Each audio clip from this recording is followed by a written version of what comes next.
मैं एम नफीस रशीद, आप देख रहे हैं भारत न्यूज 247।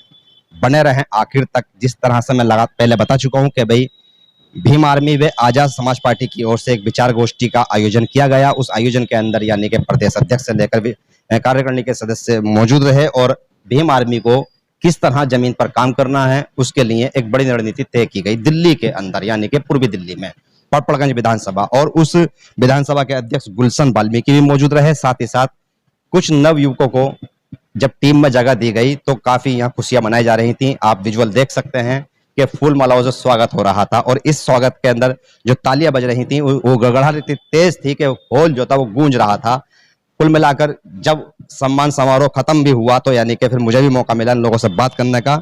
ये वो ही सब लोग हैं, सब देख लो इनको कि ये जो अब यहाँ से यानी कि नई जिम्मेदारी उठाने जा रहे हैं। देखना ये होगा आगे चल के कि भाई ये विधानसभा की तैयारी करते हैं, लोकसभा की तैयारी करते हैं या बहुजन मूवमेंट को आगे बढ़ाते हैं। सबसे पहले मैं बात करना चाहूंगा क्या कहते हैं गुलशन वाल्मीकि से। गुलशन जी, देख रहा था मैं आप लोग यानी कि नया मूवमेंट तैयार कर रहे हैं अपने इस इलाके के अंदर, अपने नई टीम बनाई है। कितने लोगों को आपने आज सदस्यता दी है? हमने आज 4 से 5 लोगों को सदस्य दिए विधानसभा के अंदर, और हमने 4 लोगों को अपने वार्ड के अंदर दिए सदस्य यहाँ पर, उनको ग्रहण कराई है। जो मजबूत साथी हैं, जो पूरी मजबूत से हमें विश्वास दिला रहे हैं कि भाई हम पूरी मजबूत से खड़े हैं आपके साथ। अभी तक हम यहाँ तक पहुंचे नहीं थे, हम भाई लोग जाते थे आंदोलन में, चंद्रशेखर भाई को फॉलो करते थे, पर वो हमारे परिवार में अभी तक जुड़े नहीं थे। आज उन्होंने खुद, कौशल भाई हो गए, हमारे वार्ड के अध्यक्ष हो गए, उन्होंने पूरी जिम्मेदारी से यहाँ के लोगों को जोड़ा, घर घर जाके सभी लोगों को बताया भीम आर्मी के बारे में। और सभी लोगों को, जो हमारे पदाधिकारी हैं, जो पटपड़गंज विधानसभा में महासचिव लगाए हमने, 3 उपाध्यक्ष लगाए हैं और सचिव लगाए हैं, हमने उनको जिम्मेदारी दी है। उन्होंने आश्वासन पूरा दिया है कि चंद्रशेखर भाई के साथ कंधे से कंधा मिलकर हम इस विधानसभा में पूरी मजबूती से काम करेंगे। फिर भी मेरा ये जानना था कि इसमें कुछ महिलाएं भी जोड़ी हैं आपने? अभी महिला भी हमने 1-2 जोड़ी है, पर उनको हम अपने जो हमारा दिल्ली में सिविल लाइन में ऑफिस है उनके साथ हम उनका वहाँ पे पद देंगे, जो भी हम यानी कि वहां पर यानी कि उनको पद ग्रहण कराया जाएगा। बहरहाल फिर भी एक और जानकारी लेनी ये थी मुझे कि जिस तरह से पड़पड़गंज विधानसभा में अपना तो क्षेत्र हो गया ही है, पर आप लोग पूरी दिल्ली के अंदर ही आंदोलन करते रहते हैं। आंदोलन के साथ साथ विचार गोष्ठी के अंदर आप लोगों की मैं सुन रहा था कि आप लोग एक मूवमेंट को मजबूत करने की बात कर रहे थे। तो ये मूवमेंट जो है आपका मजबूती चुनाव के लिए है या समाज को मजबूत करने के लिए है? देखो, समाज को एकजुट करना भी है, 85% को एक छत के नीचे लाना भी हमारा मूवमेंट है। ठीक है, उसके बाद हम अपनी पार्टी में भी ध्यान लगाएंगे कि किस तरह से हमारा लोग, जब तक राजनीति में हिस्सेदारी नहीं होगी तो हमारे लोगों की कहाँ सुनी जाएगी।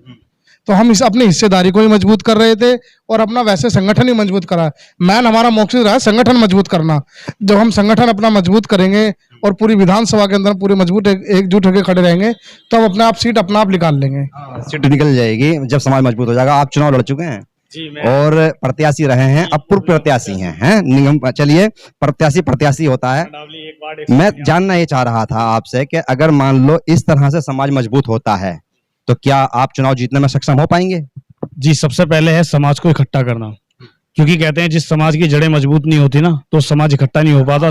कोई ऐसा ऑप्शन नहीं है समाज को देने के लिए कि कहा जाए कि ये धर्म की थाली ये वाली है, आप क्या परोसेंगे उनके लिए? जी, हम उस धर्म की थाली से ही उन धर्म की थाली को छीनना चाहते हैं कि जो रखा है उस धर्म की थाली में नहीं रखा है। हमें घंटी तक सीमित नहीं रहना, मंदिरों के दान पात्रों तक सीमित नहीं रहना, हमें उससे बाहर आना है।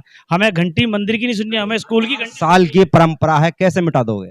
कई साल की अगर परंपरा है तो उसी परंपरा को हम भी, जिस तरह उन्होंने अपनी जड़ें डाली हैं तो हम भी अपनी जड़ें डाल रहे हैं। हम अपने लोगों को इकट्ठा कर रहे हैं, उनके अपने हमारे जो महापुरुष हैं, जो हमारे संत महंत हैं, हम उन्हीं के रास्ते पर, बताए हुए रास्ते पर अपने लोगों को मूवमेंट से जोड़ेंगे और बताएंगे कि हमारा रास्ता मंदिर की घंटी नहीं था, हमारा रास्ता स्कूल की घंटी था।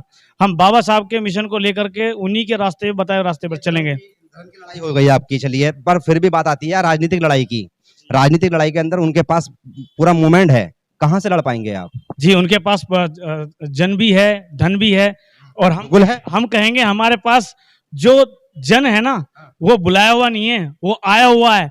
अब लोग अपने हक अधिकारों को पहचान रहे हैं, पढ़ा लिखा समाज है, आज हर कोई जो है अपने हक अधिकार को जानता है और वो मनुवादी की सोच से हट करके अब अंबेडकरवादी सोच के लिए अपने लोगों के लिए निकलकर बढ़ चढ़कर हमारे भीम आर्मी की मुहिम के अंदर जुड़ रहा है। और जैसे जैसे जुड़ता चला जाएगा वैसे वैसे हम अपने अधिकारों के लिए लड़ाई और तेज कर देंगे। हम भी देखेंगे जब ताज उछाले जाएंगे, तख्त उछाले जाएंगे। एक बड़ी पुरानी नज़म है फैज की है।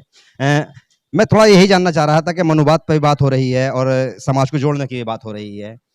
अक्सर कहा यह जाता है कि जिनके पास धन होता है, जिनका ताकत होती है, जिनकी मीडिया होती है, आपके पास मेरा वही सवाल है कि इस तरह की कोई तैयारी आपके संगठन में नहीं है कि ना बड़े स्तर के मीडिया आपको सपोर्ट करती है? कहीं ना कहीं आपका आंदोलन अगर जनता मंदिर पर होता है तो आपको वहाँ दिखाया भी नहीं जाता है। देखो, सबसे पहले तो मेरा सभी को क्रांतिकारी जय भीम नमो बुद्धा है। आप बात करते हैं मीडिया की, मीडिया हमारी नहीं है। नेशनल मीडिया जो पार्टी है, जो तन मन धन से पार्टियां लगी हुई हैं, उन्हीं की मीडिया होती है। पर हमारा मिशन है, हम एक मिशन मूवमेंट चला रहे हैं। हम जरूरी नहीं है कि धन से लोगों को खरीदें। मिशन कई बार फेल हो चुका आप लोगों का। कोई नहीं, हम कोशिश करते रहेंगे।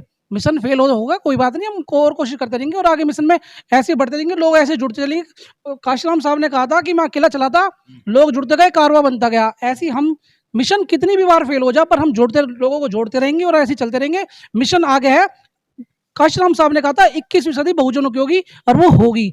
इस चीज को हम कहते हैं। आज इसी का प्रण लेके आज हमने भीम आर्मी का गठन मंडावली में, पटपड़ विधानसभा में पहले था, मंडावली में घर घर से लोगों को जोड़ के किया है और आगे भी करते रहेंगे। मिशन मूवमेंट में हम लगे रहेंगे। जब तक मिशन नहीं होगा तब तक हम पॉलिटिक्स में नहीं आ पाएंगे। हम मिशन को आगे बढ़ाएंगे और फिर हम पॉलिटिक्स में भी आएंगे। पॉलिटिक्स में अभी आगे आने की तैयारी कर रहे हैं काफी। भाई देखिए, नौजवान हैं ये सारे के सारे, और मैं इनमें से बात करूंगा जरूर। थोड़ा ये जानना यह था मुझे कि आप लोग सब जुड़े हैं आज, क्या क्या पद मिला है आपको? उपाध्यक्ष का पद मिला है पटपड़गंज विधानसभा से। कब से जुड़े थे आप इस मिशन से? हम मिशन में तो जुड़े हुए काफी सालों से, हर आंदोलन में भी हम जाते हैं। अपनी तरफ से जो भी तन मन धन से जो भी सेवा होती है करते हैं। उपाध्यक्ष हो गए पटपड़गंज विधानसभा, अब क्या तैयारी करोगे आप? अब हम घर घर जाकर लोग को जागरूक करेंगे, कैसे? सबको जो है मिशन से जोड़ेंगे। मिशन में क्या बताओगे? मिशन का क्या बताओगे? बाबा साहब का जो कारवा है उसको आगे लेके जाएंगे। जो भी हमारे उसकी जरूरत नहीं है लोगों को? नहीं, उसकी जरूरत है। हमें एक मंच पे इकट्ठा होना है सबको, 85% को, जब भी हम पॉलिटिक्स में आ सकते हैं। जी, लगता है आपको जरूरत है उसकी? बिल्कुल। मिशन की बाबा भीमराव अम्बेडकर। हाँ जी। बाबा साहब ने जो कहा कि भाई हमें, यानी कि ये कहना है कि भाई किस तरह से अपने समाज को अच्छे कपड़े पहनाने हैं और अच्छी बातें बनानी है, शिक्षा सिखानी है। पर यहाँ ऐसा नहीं है। आज कितने वर्ष हो गए हैं, यानी कि 75वां वर्ष चल रहा है देश की आज़ादी को। यहाँ कहाँ कमी रुकी थी? बाबा साहब के वो थे, बाबा साहब के संगठित बनो, संघर्ष करो और शिक्षित बनो। ये सबसे पहला नारा था। ठीक है जी, ये नारा था। तो हमें सबसे पहला काम करना है, संगठित बनो, संगठित होना हमें सबसे पहले।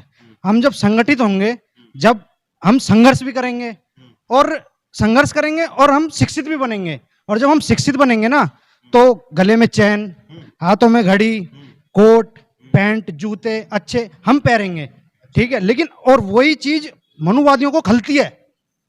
मनुवादियों को यही चीज खलती है। नहीं यार, वो तुम्हारे माथे पे टीका देखना चाहते हैं, तुम्हारे माथे पे यानी कि हाथ में कलावा देखना चाहते हैं, तो कैसे कहाँ खलती है उनको? अब ये बताओ, ये देश किससे चलता है? संविधान से चलता है कि चल रहा है? क्यों नहीं चल रहा? चलेगा, जीवन भर चलेगा। जब तक संविधान जिंदा है, जब तक हम जिंदा हैं, संविधान जिंदा रहेगा। दिख रहा है रोड पर संविधान कैसे, तो संविधान से क्या चल रहा है? जब तक हम जिंदा हैं, मरते दम तक गर्दन कटवा देंगे, पर संविधान से चलेगा। भारत देश संविधान से चलेगा।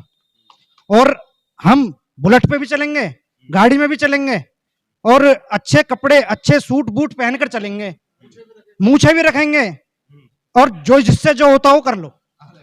ये जो है ना, बिल्कुल एक तरह से ऐसा मामला हो गया है कि भाई अब तो टक्कर लेनी ही पड़ेगी इस समाज को, क्योंकि कहीं ना कहीं यही चीज तो दर्शाई गई है कि तुम अच्छा खा नहीं सकते हो, अच्छा पहन नहीं सकते हो, एक साथ बैठ नहीं सकते हो, और इसी बात की लड़ाई भी है। एक मुझे इस्लाम का स्लोगन याद आ रहा है कि जिस समाज का दस्तरखान मजबूत होता है वो समाज मजबूत हो जाता है।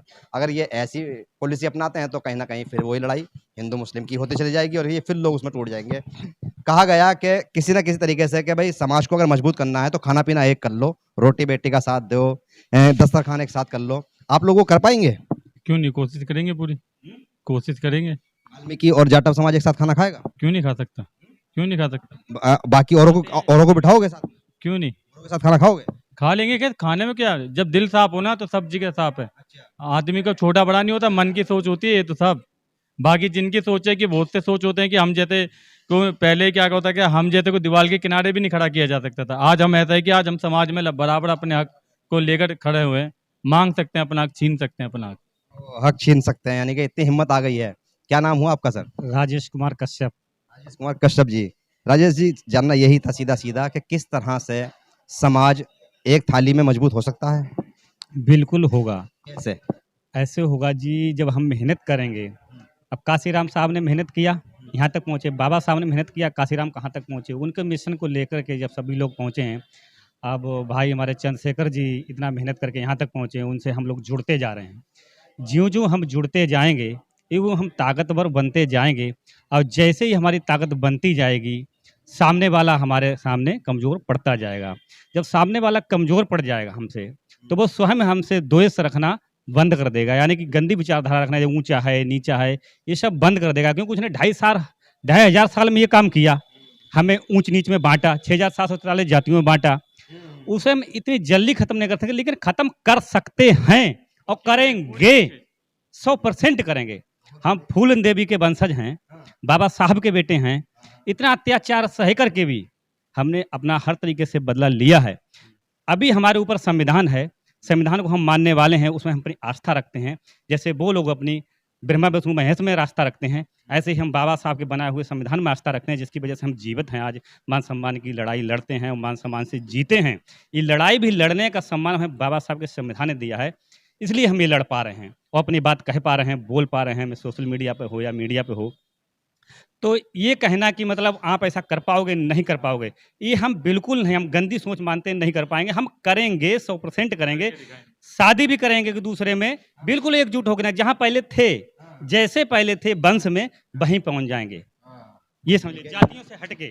ये बेहतर करने का तरीका इन्होंने ये अपनाया है कि कुल मिलाकर जोड़ना तो है एक दूसरे को। बहरहाल संविधान की अगर बात हो रही है, तो मैं इस समय तो यही कह सकता हूँ कि हाँ, जिस तरह से संविधान की धज्जियाँ इस समय रोड पर तलवारों के नोक पर उड़ाई जा रही हैं, उसका तो खैर कहना ही क्या। और हाँ, जिस तरह से ये लोग जुटे हैं और विचार गोष्ठी सम्मेलन करके इन्होंने नए पदाधिकारियों को मौका दिया है और युवाओं को जोड़ा है, हो सकता है कुछ बदलाव हो। मैं एम नफीस रशीद, आप देख रहे थे भारत न्यूज़ 247।